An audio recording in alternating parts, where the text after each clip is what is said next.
Okay guys, napabili ako dahil sa video ni Idol F. Marcina, dahil sa video na yan guys, nitong nasal cleaner guys. Kasi nga dito sa amin ngayon, nauso na yung ubot, sipon. Kailan pa ako bibili kapag nagkasipon na ako, kapag barado na yung ilong ko, ipapak pa ng seller yun, de-deliver pa yun. Kaya bumili na ako bago ako magkasipon guys. Agapan na natin, kailangan meron na tayong panlaban bago pa dumating yung mga sakunang ganyan guys. Ito nga pala yung kasama sa box niya. Itong, merong dalawang nozzle guys. Ito.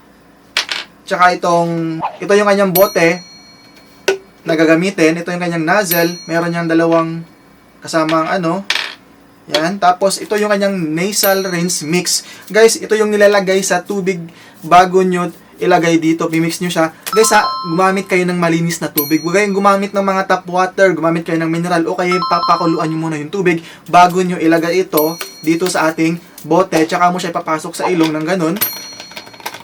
Papasok mo siya ilong ng ganun. Yan, maglagay ka dito ng isang nasal nozzle. Ayan guys. Tapos, tsaka mo siya pipinitin ng ganun, ng paganon. Papasok sa ilong mo, lalabas sa kabila yung sipon mo. Kaya napakalaking tulong nito, lalong-lalo na sa mga merong babies dyan. Nagkakasipon yung mga babies niyo, mahirapan silang huminga. Guys, sobrang laki ng tulong nito. Kaya ilalagay ko na lang to sa ating yellow basket. Huwag mo nang hintayin na magkasipon ka, tsaka ka pa mag-order nito. Kaya ilalagay ko na lang to sa ating yellow basket. Let's go!